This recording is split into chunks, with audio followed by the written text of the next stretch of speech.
अब हम आपको यह बताएंगे कि दुनिया भर में ज्यादातर लोग खुश रहने के लिए इतने परेशान क्यों हैं और इंटरनेट पर लोग सबसे ज्यादा ये सर्च क्यों कर रहे हैं कि खुशी का मतलब क्या है और खुश रहने के लिए क्या जरूरी है।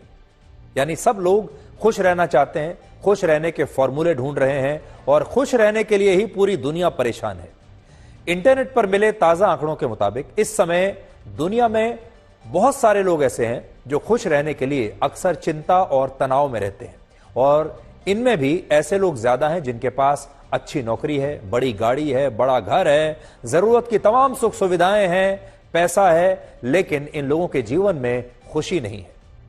एक समय ऐसा रहा होगा जब ये सोचते होंगे कि अगर मेरे पास इतना पैसा आ जाए तो मैं खुश हो जाऊंगा, ये गाड़ी खरीद लूं तो खुश हो जाऊंगा, इतना बड़ा बंगला आ जाए, बैंक बैलेंस आ जाए या कोई भी उन्हें जो चीज चाहिए वो मिल जाए तो वो खुश हो जाएंगे। धीरे धीरे ये सारी चीजें उन्हें मिल जाती हैं, लेकिन तब भी खुशी नहीं आती और इसीलिए ये लोग अब इंटरनेट पर एक ही सवाल को सबसे ज्यादा सर्च करते हैं और वो सवाल ये है कि खुश रहने के लिए क्या जरूरी है और खुश हमारी नई पीढ़ी तनाव से और स्ट्रेस से, चिंताओं से इतनी घिरी हुई है कि खुद को इतना थका हुआ महसूस करती है कि ये नई पीढ़ी अब वो सब कुछ करना चाहती है जिससे तनाव को कम किया जा सके, जिससे इस थकावट को कम किया। समस्या यह है कि जिन चीजों में खुशी है उन्हें तो लोग देखना ही नहीं चाहते और अगर किसी को यही लगता है कि खुशी का मतलब सफलता है और खुशी का मतलब भौतिक वस्तुएं हैं तो फिर इसका मतलब वो अपने आप के साथ धोखा कर रहा है, वो गलत रास्ते पर जा रहा है।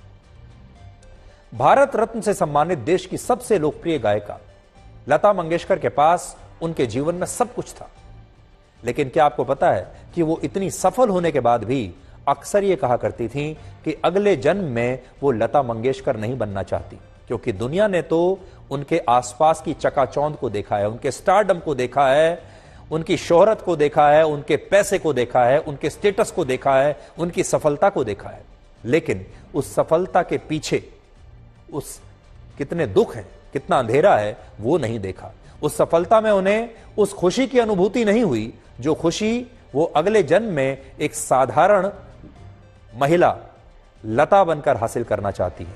और यहां बात सिर्फ लता मंगेशकर की नहीं है। लता मंगेशकर तो वो कहती ही थी कि अब अगले जन्म में वो लता मंगेशकर नहीं लता बनना चाहती है ताकि वो खुश रह सके। चार्ली चैपलिन से लेकर दुनिया का पहला परमाणु बम बनाने वाले अमेरिका के मशहूर वैज्ञानिक जे रॉबर्ट ओपनहाइमर तक दुनिया ने उनकी सफलता देखी, लेकिन उस सफलता के पीछे उनके जीवन में कितने दुख थे, कितना अंधेरा था, कितना तनाव, कितनी चिंताएं थी, कितनी इनसिक्योरिटी थी, असुरक्षा की भावना थी। उस दुख को भी कैसे सफलता कभी कम नहीं कर पाई ये किसी ने नहीं देखा। यानी सफल होना खुशी का कोई पैमाना नहीं है और कड़वा सच है कि कई बार एक झोंपड़ी में सूखी रोटी खाकर सोने वाला परिवार किसी बड़े बंगले में मखमल के बिस्तर पर सोने वाले किसी अमीर धनी परिवार से कहीं ज्यादा खुश होता है। इसलिए मैं कहता हूं कि ये जो मैनेजमेंट है, माइंड का मैनेजमेंट, ये सबसे जरूरी है। आपने अपने बॉर्डर मैनेजमेंट के लिए, बॉर्डर की रक्षा के लिए आपने भारतीय सेना रख ली जो आपके बॉर्डर्स की रक्षा कर रही है। इसी तरीके से आपने आजकल सोशल मीडिया पर भी सेनाएं चल रही हैं, ट्रोल्स हैं, अलग अलग पार्टी का प्रचार करते हैं, लोगों का प्रचार करते हैं, लेकिन लोगों के मस्तिष्क पर काम करने के लिए, लोगों के एंगर मैनेजमेंट के लिए, लोगों को काम डाउन करने के लिए आपके पास कोई सेना नहीं है। यानी आपके पास कोई ऐसी ताकत नहीं है जो कि स्पिरिचुअलिटी के बेसिस पर लोगों को सही रास्ता दिखा सके। और इसीलिए मैंने आज ये कहा कि हमें एक स्पिरिचुअल सेना की जरूरत है। ऐसी हमारे पास एक बड़ी सेना होनी चाहिए जिसको, जैसे हम आईटी के क्षेत्र में कहते हैं कि हमारे पास एक वर्चुअल जो सेना है जो कि हमारी वर्चुअल एम्पायर की रक्षा करेगी, ऐसे ही हमारे पास एक स्पिरिचुअल सेना होनी चाहिए जो हमारे देश में इतने सारे स्पिरिचुअल माइंड्स हैं उसको सही दिशा में ले जाए और उसकी रक्षा कर सके। उस मेंटल बॉर्डर को की रक्षा के लिए वी नीड अ स्पिरिचुअल। अगर वो ये चुनौती ले ले कि एक व्यक्ति 10 लोगों के माइंड्स को ठीक करेगा तो धीरे धीरे धीरे ये कैंपेन बन जाएगी, एक मुहिम बन जाएगी और you will be the agent of change. तो हमें एजेंट्स ऑफ चेंज चाहिए और वो जो एजेंट्स हैं उनकी संख्या लाखों और करोड़ों में होनी चाहिए, तभी हमारी इतनी सारी जो बड़ी पॉपुलेशन है उसके ऊपर। लेकिन जब मैं यहाँ पर आया तो मैं वहां पे मैंने ये कहा था कि एक हॉल के अंदर 10,000 positive souls, humble souls, positive souls एक साथ इकट्ठा है एक हॉल के अंदर, तो उसके अंदर से एक ऐसी पॉजिटिव एनर्जी निकल रही थी और उसको मैं महसूस कर पा रहा था कि इतनी सारी पॉजिटिव एनर्जी एक साथ इस हॉल से निकल रहे, लोगों को इकट्ठा करना होगा। ऐसे लोग हमारे देश में हैं तो, लेकिन वो एक साथ नहीं आ पाते कभी, और हम उनको कभी आइडेंटिफाई नहीं कर पाते।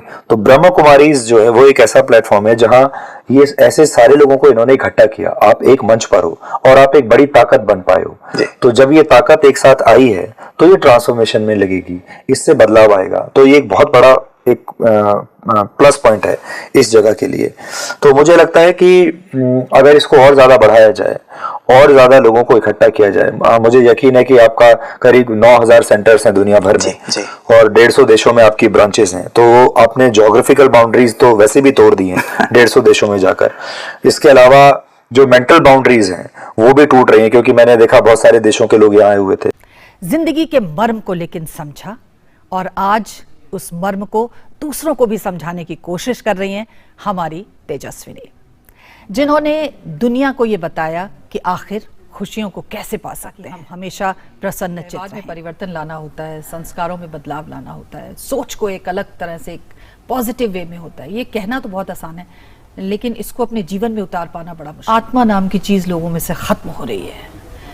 मतलब वो इतने क्रूर, इतने निर्दयी, इतना ये जो स्थितियां हैं, ऐसा लगता है कि सब खत्म है अंदर से। अब देखो आपकी लाइन कितनी प्यारी है, आत्मा नाम की चीज खत्म हो रही है। स्पिरिचुअलिटी क्या सिखाती है? मैं आत्मा हूँ, आई एम अ सोल, मैं आत्मा हूँ, बाकी सब कुछ मेरा है। इसीलिए आप कहेंगे मेरा सर दर्द हो रहा है, तो मतलब आप शरीर को भी मेरा कहते हैं, फिर मेरा नाम, फिर मेरा परिवार, एवरीथिंग इज माइन, सब कुछ मेरा है। वो कौन है जो कह रहा है ये सब कुछ मेरा है? मैं कौन? वो आत्मा। लेकिन आत्मा के संस्कार कौन से हैं?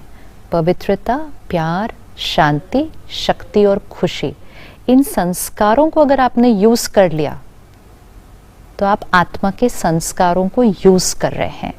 जब इन संस्कारों को आपने दबा दिया तो जैसे आपने जो लाइन बोली, आत्मा ही खत्म हो गई। आत्मा मीन्स कॉन्शियस। अब ये दो जो हैं जिसमें आपने कहा आत्मा खत्म हो गई है, तो दोनों की खत्म हुई, मतलब दोनों की आंतरिक शक्ति घटी। तो हस्बैंड वाइफ में डिफरेंस ऑफ ओपिनियन तो पहले भी होता था, सास बहू में पहले भी होता था, लेकिन पहले क्या था? सहन करने की शक्ति, एडजस्ट करने की शक्ति, बात को संभाल लेने की शक्ति, बात को खत्म करने की शक्ति, भूल जाने की शक्ति, वो सब शक्तियाँ आत्मा की शक्ति।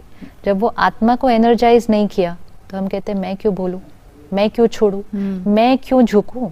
आजकल हमें कपल्स मिलते हैं, we don't want to live together, हम नहीं रहना चाहते एक दूसरे के साथ, तो हम पूछते हैं कारण, just we don't feel like. ये कारण मिलता है कि just we don't feel like.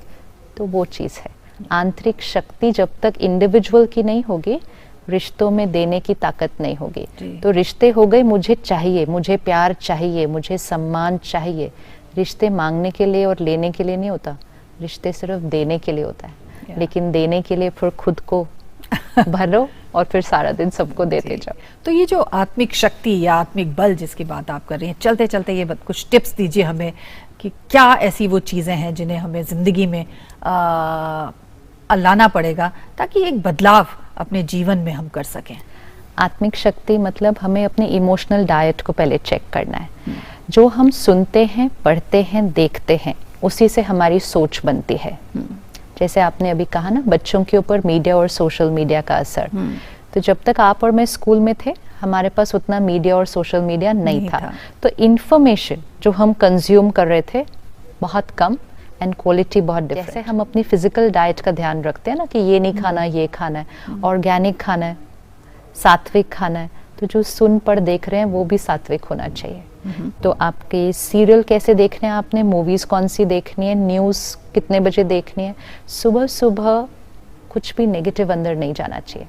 सुबह का 1 घंटा हर एक के लिए प्योर पॉजिटिव इंफॉर्मेशन, कि कुछ ऐसा पढ़ें या देखें जो आप बनना चाहते हैं। मतलब कंटेंट जिसमें कंपैशन है, सद्भावना है, यूनिटी है, एडजस्टमेंट। 1 घंटा हर एक दे दे अपने आप को वो करने के लिए। और ध्यान, मेडिटेशन मतलब उसको फिर मुझे सारा दिन में आज इम्प्लीमेंट कैसे करना। रात को सोने से पहले 1 घंटा पहले सब टेक्नोलॉजी बंद कर लेनी चाहिए। हम रात को बहुत अच्छा सो नहीं रहे आजकल, उतने घंटे सो रहे हैं लेकिन क्वालिटी अच्छी नहीं है, क्योंकि सोने तक हम फ़ोन और टीवी के साथ थे। और स्पेशली क्योंकि work related emails, SMS, WhatsApp है, तो हम वो सब पढ़ रहे हैं और फिर अपने मन को स्टिमुलेट करके हम लेट जाते हैं। आधी रात को भी नींद खुलती है तो हम बीच में उसको देख लेते हैं। हमें काम के क्षेत्र के लिए अपने नियम बनाने चाहिए कि सुबह 8 से शाम के 8 हम काम पर हैं, शाम के 8 से सुबह 8 तक हमें कोई काम के फ़ोन, काम के ईमेल्स ये नहीं देखने चाहिए। अपने मन को थोड़ा तो रेस्ट देना चाहिए। कैसे चलेगा ये मन नहीं तो सारा दिन, तो कम से कम 8-9 बजे के बाद काम से रिलेटेड चीज़ों से किनारा कर लें, सुबह, रात को, और सारा दिन में आप सोशल मीडिया से जो कंज्यूम कर रहे हैं। दीदी जिन्होंने जीवन के मर्म को, जीवन के अर्थ को हमें समझाया, हमें उम्मीद है कि हम कहीं ना कहीं इसे अपने जीवन में जरूर है मानव किधर जा रहे हो, वो मंजिल नहीं तो जिधर जा रहे हो। ठहर जा है मानव किधर जा रहे हो, वो मंजिल नहीं तो जिधर जा रहे हो। ठहर जा, ठहर जा, ठहर जाए माँ। साधनों में उलझा हुआ तेरा मन है, बीच भंवर में फंसा जीवन है। साधनों में उलझा हुआ तेरा मन है, बीच भंवर में फंसा जीवन है। सुनहरा ये मृग तुमको दौड़ा रहा है,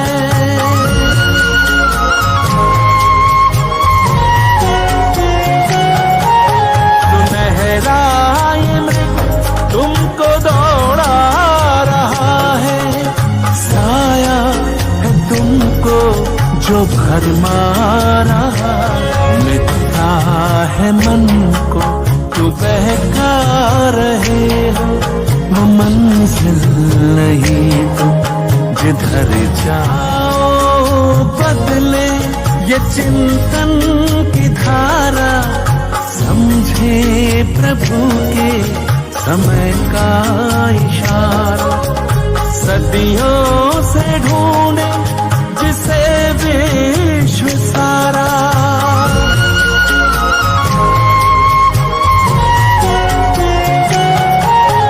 सदियों से ढूंढे जिसे विश्व सारा।